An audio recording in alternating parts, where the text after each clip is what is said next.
আরজি করেন নির্যাতিতা দোষীদের শাস্তির দাবিতে গোটা রাজ্যের আন্দোলন, প্রতিবাদী আন্দোলন যত তীব্রতা আকার ধারণ করেছে, ঠিক ততটাই এ রাজ্যের পুলিশ প্রশাসন এবং সরকারের তাদের পায়ের নিচের জমি সরতে শুরু করেছে।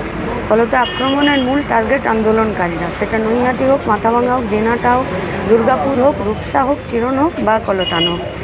কিন্তু ওনারা এইটা ভুলে যাচ্ছেন যে রাজনীতিতে তারা যত আক্রমণ করবে তার থেকে বেশি প্রতিবাদের আন্দোলন রাস্তাতে তার তীব্রতা আকার ধারণ করবে।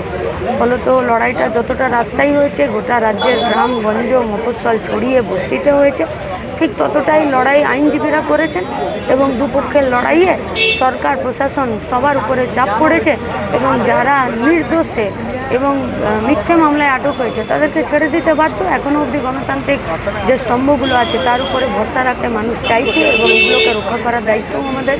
ফলে কলতান বেরোবে, এই আন্দোলনের তীব্রতা আরও বৃদ্ধি পাবে। তৃণমূল টার্গেট করেছিল কলতান্দাকে ফাঁসাবে। কলতান্দা এই তিলোত্তমার সুবিচারের আন্দোলনে নীরব, একটু পিছনে থাকা কিন্তু অত্যন্ত জরুরি সংগঠক। কলতান দাশগুপ্ত যদি 3 দিন ধরে ফোন সুইচ অফ করে বসে থাকতো, সে যদি বাড়ি থেকে না বেরোতো, সে যদি একটা লোকের সাথেও কথা না বলতো, তাও কলতান দাশগুপ্তকে ওরা এই হেকেলটা করতো, কারণ এটা ওদের পরিকল্পনার অংশ। তুমি বুঝে দেখো যে তৃণমূলের মুখপাত্র অডিও ক্লিপ পেয়ে গেলেন। আইনের চোখে সবাই সমান, আইনের রক্ষকরা তৃণমূলকে তথ্য সরবরাহ করে দিচ্ছে তদন্তে। এটা তো কখনো হতে পারে না। তারপরে চেপে ধরা হলে পুলিশ বলল যে না, আমি এফআইআর করেছি। এফআইআরটা করেছে জয়েন্ট এফআইআর, যার ভিত্তিতে বললো সেটা আগে রেকর্ডিং, এই কি বলে, তৃণমূল মুখপাত্রের প্রেস মিটের আগে করা এফআইআর। পরে গিয়ে যখন পুলিশকে বললো, তখন পুলিশ বলল না, আমি সঞ্জীব দাসের বয়ানের ভিত্তিতে কলতান দাশগুপ্তকে ধরেছি।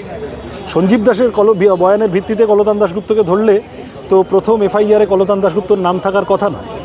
তার মানে কলতান দাশগুপ্তকে কোনোভাবে একটা জড়িয়ে কিছু একটা গুপিবাজি করে ফাঁসাতে হবে, দিস ওয়াজ সিদ্ধান্ত। এবার এটা করার জন্য কি কি করা যায় সেগুলো করেছে। মানুষের সামনে চক্রান্ত পরিষ্কার হয়ে গেছে। আজকে কলতান্দা বেরোবে। প্রথম এখান থেকে তিলোত্তমার জন্য যে মিছিল, সেই মিছিলে কলতান্দা হাঁটবে আমি বিশ্বাস রাখি। কলতান্দার পরিবার এই মুহূর্তে যে পরিবেশে আছে, কলতান্দার দ্রুত ওর পরিবারের পাশে গিয়ে দাঁড়ানো দরকার। আমরা সবাই আছি। তিলোত্তমা হারবে না, কলতানও থামবে না। ঘটনাটা হচ্ছে, তৃণমূল থেকে একটা প্রেস কনফারেন্স করা হলো, একটা অডিও শোনানো হলো, তারপরে বলা হলো নাকি পুলিশ তার ভিত্তিতে সুমোটো এফআইআর করেছে, করে প্রথমে একজনকে হালতু থেকে সঞ্জীব দাস বলে একজনকে, পরের দিন সকালবেলা কলতানকে গ্রেপ্তার করেছে। তারপরে দেখা গেল যে পুলিশ এফআইআরটা করে দিয়েছিল 13 তারিখ দুপুর 2:15 সময়। পুলিশ এফআইআর করার পরে সেই টেপ নিয়ে পুলিশের কাছে যে টেপ থাকার কথা সেই টেপ নিয়ে কুণাল ঘোষ প্রেস কনফারেন্স করেছে। এই প্রশ্নটা ওঠার পরে পুলিশ এই বলে গা বাঁচানোর চেষ্টা করলো যে না, ওরা কোত্থেকে টেপ পেয়েছে আমরা জানি না, আমাদের এখান থেকে লিক হয়নি। এবার আমি আপনাদেরকে বলছি, 13 তারিখ সন্ধ্যাবেলা ওই সঞ্জীব দাসকে গ্রেপ্তার করেছে। তখনও পর্যন্ত কোথাও কলতানের নাম কেউ উচ্চারণ করেনি, না কুণাল ঘোষ, না পুলিশ, না অন্য কেউ। কোথাও কলতানের নাম উচ্চারিত হয়নি। কলতান গ্রেপ্তার হলো পরের দিন 14 তারিখ ভোরবেলা, এবং তখন প্রথমেই ঘটনায় কলতানের নাম জড়ানো হলো। তার আগের দিন সন্ধ্যাবেলা, 13 তারিখ সন্ধ্যাবেলা, সিদ্ধব্রত দাস বলে এক তৃণমূলের নেতা ফেসবুকে লিখে দিয়েছে যে এই ঘটনায় পুলিশ কলতানকে খুঁজছে, ডিওয়াইএফআই নেতা কলতান গ্রেপ্তার হবে, খালি খুঁজছে নয়, তাকে পুলিশ গ্রেপ্তার করবে। সিদ্ধব্রত দাস এটা ফেসবুকে লিখে দিয়েছে। এবার আমি জিজ্ঞেস করছি, আজকে এই প্রশ্নর উত্তর পাওয়ার জন্য আমরা শেষ অবধি আইনি লড়াই করব যে পুলিশ জানানোর আগে কি করে টেপ কুণাল ঘোষ পেয়ে যায়, আর পুলিশ কলতানকে গ্রেপ্তার করার আগে বা কলতানের নাম এই ঘটনায় জড়ানোর আগে কি করে তৃণমূলের একজন নেতা ফেসবুকে ঘোষণা করে দেয় যে এই ঘটনায় কলতানকে গ্রেপ্তার করা হবে। সুতরাং এটা যে পরিষ্কারভাবে একটা রাজনৈতিক পরিকল্পনা সাজিয়ে তারপরে পুলিশকে দিয়ে সেই কাজ করানো হয়েছে, এটা প্রমাণিত।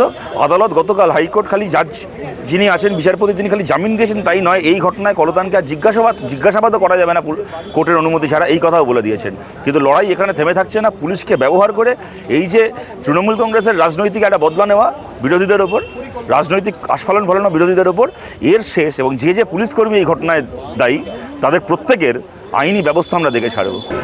নির্যাতিতার দোষীদের শাস্তির দাবিতে যখন গোটা পশ্চিমবাংলায় একদিকে এসএফআই, ডিওয়াইএফআই, আইডুয়া, আর একদিকে সাধারণ মানুষ এবং বিশেষ করে ডাক্তারবাবুদের আন্দোলন যখন তীব্রতা বাড়ে, উত্তাপ বাড়ে, পুলিশ প্রশাসনের একটা বড় অংশ তৃণমূল কংগ্রেস এই আন্দোলনটাকে দমানোর চেষ্টা করে। কিন্তু এক কলতানকে অ্যারেস্ট করেছিল। পশ্চিমবাংলায় লাখো কলতান রাস্তায় নেমে গিয়েছিল। প্রতিটি থানা পশ্চিমবাংলার ঘেরাও হয়। প্রতিদিন ছাত্র যুব মহিলা কমিটির রাস্তায় আছে, তাই ওরা মিথ্যা মামলা দিয়ে জেলে ঢুকিয়ে আমাদেরকে পচিয়ে কিছুই করতে পারবে না। লড়াই রাস্তাতে থেকেই হবে। আগামী দিনে লড়াইয়ের উত্তাপ আরও বাড়বে। যতদিন না পর্যন্ত নির্যাতিতা দোষীরা শাস্তি পাচ্ছে ততদিন পর্যন্ত লড়াই চলবে। ওরা চাপ দেবে, কিন্তু চাপ দিয়ে কিছু করতে পারবে না। আমরা ডাক্তারবাবুদেরকে কুর্নিশ জানাই, তাদের আন্দোলন লড়াইকে যেভাবে চালিয়ে যাচ্ছেন তাদের পাশে থাকতে চাইছি আমরা, এবং গোটা পশ্চিমবাংলার মানুষ ওনাদের পাশে আছেন। তাই কয়েকটা ফ্যান খুলে নিয়ে, কয়েকটা ত্রিপল খুলে নিয়ে পশ্চিমবাংলার আন্দোলনকে দমাতে পারবে না। পশ্চিমবাংলার প্রতিটি মানুষের মনে গেঁথে গিয়েছে আন্দোলন।